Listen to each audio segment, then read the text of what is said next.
Hello everyone, welcome to acumen.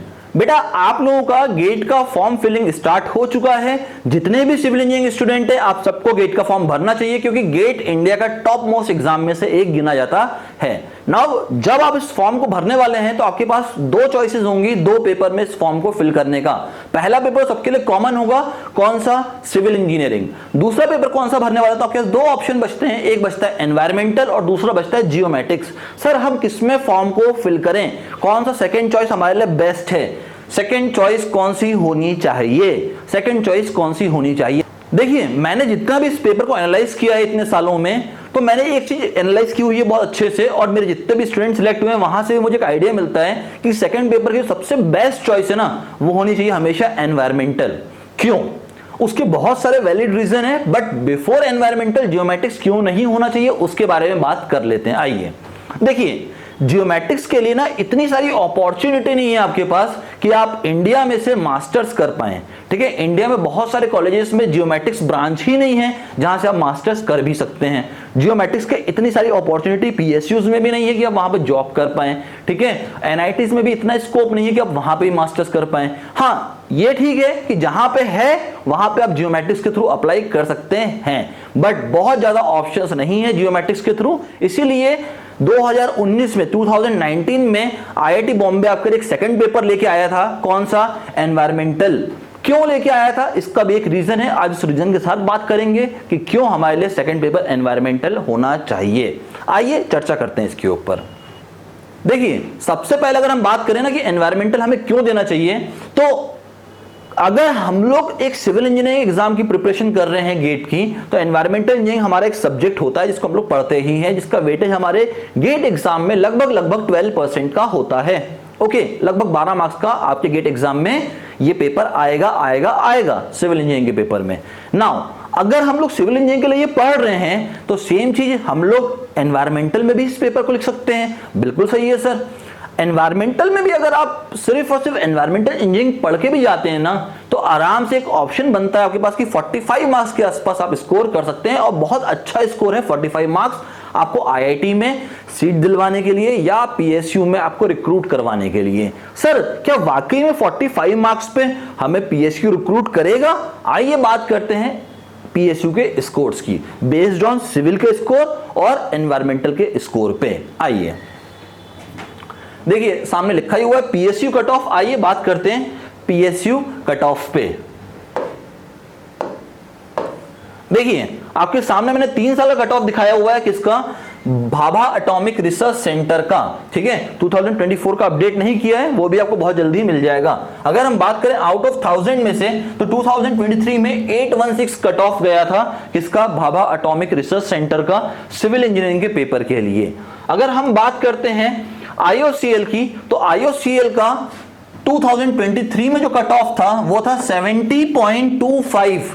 तो अब बच्चा बोलेगा सर हमारा तो आईओसीएल में हो ही नहीं सकता, हम तो इतना मार्क्स ला ही नहीं पाएंगे आउट ऑफ 100 में से। तो बिल्कुल घबराने की जरूरत नहीं है। इससे पहले ही एक वीडियो आपके लिए आया है, सुरभि मैडम ने वो वीडियो बनाया हुआ है, जहां पे मेरा ही एक स्टूडेंट, ठीक है, जिसको आईओसीएल से इंटरव्यू कॉल आया था, वो कितने स्कोर पे आया था वो ही बताता हूं। नियरली 43 पॉइंट समथिंग था, 43 पॉइंट समथिंग। तो हम लोग इसको 44 मार्क्स के आसपास पकड़ लेते हैं जनरल कैटेगरी के लिए। 44 नंबर पे आईओसीएल ने कॉल कर दिया था इंटरव्यू के लिए 2024 में। बिल्कुल सही सुन रहे हैं आप, 2024 की बात कर रहा हूं मैं।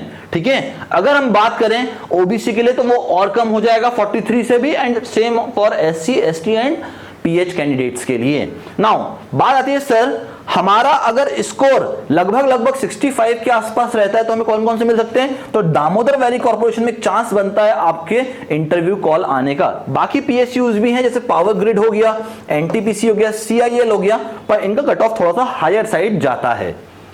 सर, कोई ऐसा पीएसयू भी है क्या जो हमें कम स्कोर पे सिविल या एनवायरमेंटल के पेपर पे सिलेक्ट कर ले? क्योंकि आपने सेकंड पेपर एनवायरमेंटल बताया, बिल्कुल सही है। ठीक है, पहले हम सिविल के लिए बात कर ले, फिर एनवायरमेंटल के लिए भी बात करेंगे। आइए देखिए, 2023 का ही कट ऑफ लेके आया हूं मैं फिर से आपके लिए, गेल का। अब गेल का जो कट ऑफ है ये सिविल के पेपर के लिए है। कितना? 42.69 पे अनरिजर्व्ड कैटेगरी को शॉर्टलिस्ट किया गया है। ठीक है 42.69, नियरली इतना ही कट ऑफ गया है 43-44 के आसपास इस साल के IOCL का। तो एक फेवरेबल चांस है कि अगर आप सिविल में पेपर लिखते हैं और अगर आप 45 तक का भी स्कोर लेके आ जाते हैं, ठीक है, तो भी आप सिलेक्ट हो सकते हैं। क्लियर।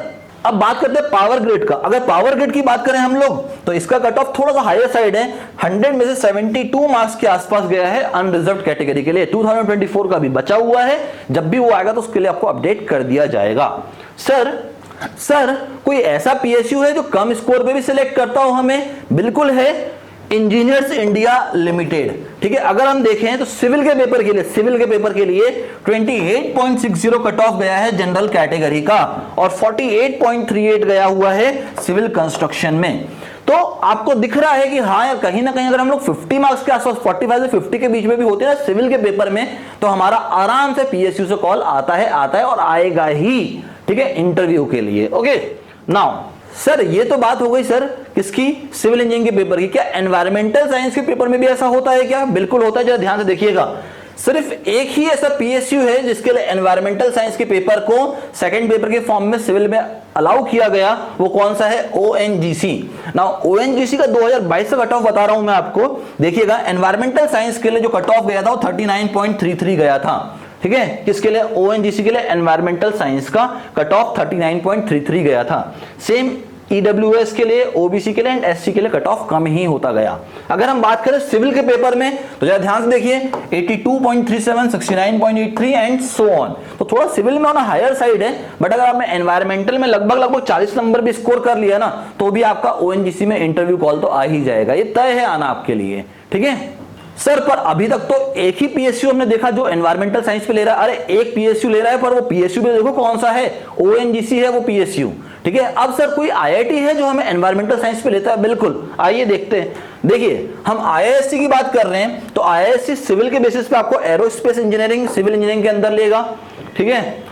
अब बात करते हैं अर्थ साइंस के अंदर भी लेगा, कंप्यूटेशन डेटा साइंस और बाकी भी इसके अंदर डिपार्टमेंट है जहां पे ये आपको सिविल के पेपर के थ्रू ले लेगा, ठीक है। अगर हम बात करें एनवायरमेंटल साइंस के थ्रू किसमें लेता है तो सिविल इंजीनियरिंग में, मटेरियल्स इंजीनियरिंग में, नैनो साइंस में, सेंटर फॉर इकोलॉजिकल साइंस में, इन सब में वो आपको एनवायरमेंटल साइंस के थ्रू लेता है। देखिए आप इतने सारे डिपार्टमेंट्स हैं आपके सामने, इसीलिए तो कह रहा हूं एनवायरमेंटल साइंस आपके लिए क्यों सेकंड पेपर बेस्ट ऑप्शन बनता है। ओके, अब बात करते हैं IIT दिल्ली के। देखिए अगर आप सिविल के पेपर लिख रहे हैं तो आपके पास इतने सारे ऑप्शन बनते हैं सिविल के पेपर से, ठीक है। अगर हम बात करते हैं कि सर एनवायरमेंटल साइंस से कौन सा बनता है तो atmospheric and oceanic science technology जो है ये आपको एनवायरमेंटल साइंस के पेपर से भी मिल जाएगा, सिविल के पेपर से भी मिल जाएगा। तो अगेन यहाँ पे आपके चांसेस हैं।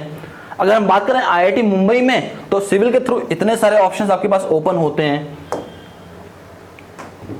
अगर हम IIT मुंबई की बात करें तो सिविल के थ्रू और एनवायरमेंटल साइंस के थ्रू आपको एनवायरमेंटल साइंस एंड इंजीनियरिंग में एडमिशन मिल सकता है, आपको geo informatics and resource engineering में भी एडमिशन मिल सकता है एंड सेम अर्बन सिस्टम में भी आपको एडमिशन मिल सकता है। नाउ बात करते हैं IIT मद्रास की। तो IIT मद्रास में सिविल के पेपर के थ्रू आपको इतने सारे डिपार्टमेंट में एडमिशन मिलने की संभावनाएं बनती हैं।